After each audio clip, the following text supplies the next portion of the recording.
What's up, you guys? Welcome back to the Average Joe Investor channel. In today's video, we are talking about a dividend stock that has raised their dividend for over 65 consecutive years. And you have the ability to 5x the annual cash flow from this dividend stock.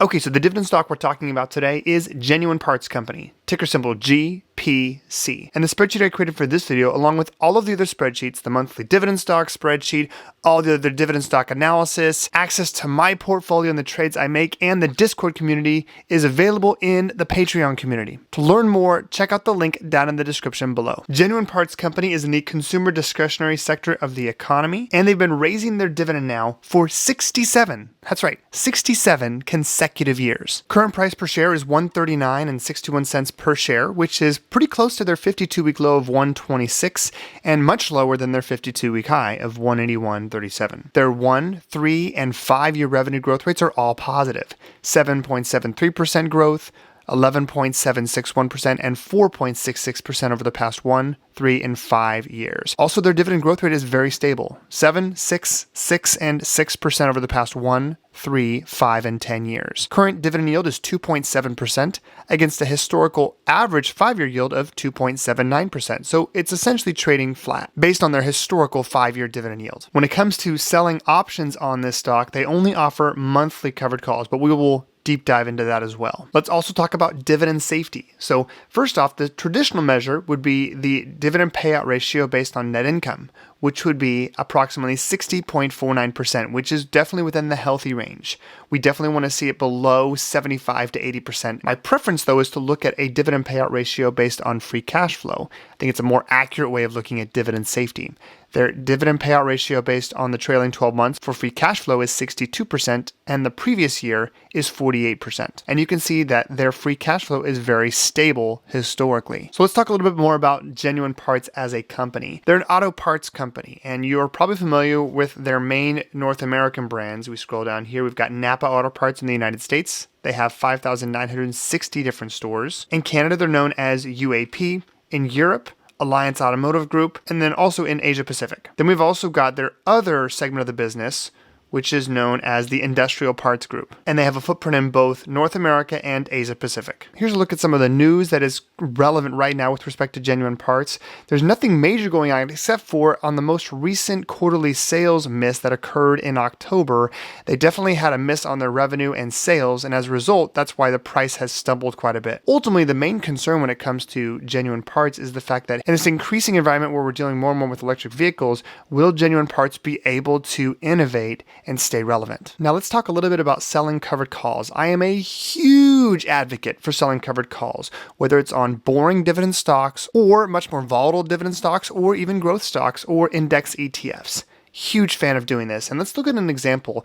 Even with a company like Genuine Parts, where we only have the ability to sell monthly options, as you can see outlined here, there is still an opportunity to maximize cash flow coming from this stock. Here, looking at the option chain for Genuine Parts, we can see that the current price is $139.61 a share. And the next upcoming option expiration is 32 days away, January 19th, 2024. With the current price at $139.61, we can look at the out-of-the-money strike price at $145, and we can collect approximately $120, or between $110 and $130 per share, which is the 27 or 28 delta. What this means in this situation is if the price of Genuine Parts stays below $145 by the option expiration, then the option will expire worthless and we get to keep the money. If the price of Genuine Parts exceeds $145 though at expiration, then the shares will be called away from you. You'll still get to keep the option income, you'll get to keep the capital appreciation up to $145, but you will lose your shares at that price, and there might be some potential opportunity cost because you won't be able to participate in any growth above $145 per share during that time frame. Here's a screenshot from my dividend capture income calculator, and this is also a tool you have access to in the Patreon community, by the way. So let's make an assumption first off that we own Genuine Parts at $139.61 per share. We buy it today, and we also write a covered call at that $145 strike price. In this scenario, one of three things are going to happen. Number one, the price never reaches $145, the strike price, and the option expires worthless, and we still own the shares, at which point we can decide to sell them, or we can continue to hold them and collect the dividend and write new covered calls. Scenario number two would be a situation where the price exceeds $145 by the option expiration, and we get assigned at $145. In that specific scenario, Your option income that you get to keep is $120. There is no dividend in this scenario. And the capital appreciation between $139.61 and $145 would be a total of $539. So total cash flow from that 32-day time frame would be $659. Based on our capital that was required to buy the stock, 100 shares, that would be a return on capital in 32 days of 4.72%, or an annualized yield, if we could do that on a monthly basis with another dividend stock as well, or this one again, the annualized yield would be 53.84%. Now, let's think about this from a long-term holding of genuine parts. This is where the magic comes in, I think, with dividend stocks. Yes, we want to collect the dividend, but if we can increase the amount of cash flow that we are then reinvesting into more shares of a stock, that is when the extra magic happens. We're all familiar with the dividend snowball, but the magnitude of the dividend snowball in these types of scenarios, which I'm going to show you, is significant. So let's assume that we collect the annual dividend by holding genuine parts throughout the year. The annual dividend is $3.80 per share. Let's also assume that we can write an option similar to this one every month or 12 times a year. In that scenario, the option income, assuming 120 times 12, would be $1,368.75. The dividend income annually would be $380. So total cash flow is going from $380, which we would normally have, to $1,748.75. So from an annualized cash flow perspective, the annualized yield would be 12.53%. That is over 4x, nearly 5x the amount of yield we would get by just owning the stock. Okay, so then let's talk about how this stock is compared against the S&P 500. We're assuming a lump sum investment of $10,000 into each investment, reinvesting all dividends during the time frame, and not making any additional contributions. All right, first off, here is the year-to-date look. We can see that the S&P 500 has definitely outperformed genuine parts.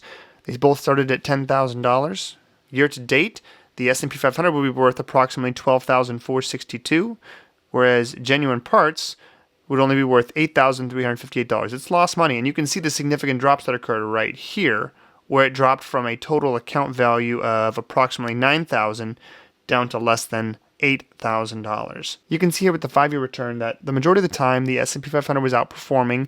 There was a time here in 2022 where genuine parts was outperforming the S&P 500, but year to date is where things fell apart for genuine parts. And then lastly, here is a look at the 10-year total returns.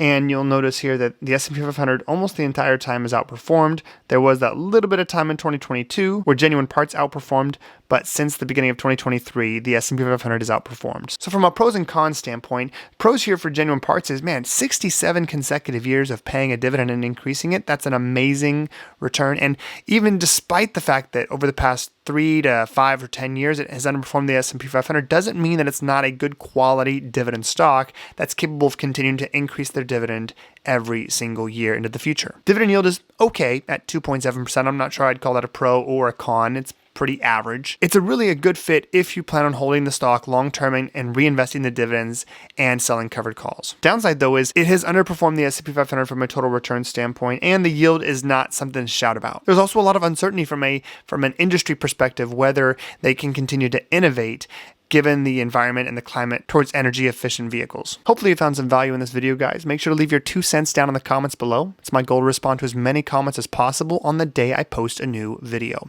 That's all I got for you guys. Have a great rest of your day, and thanks for watching.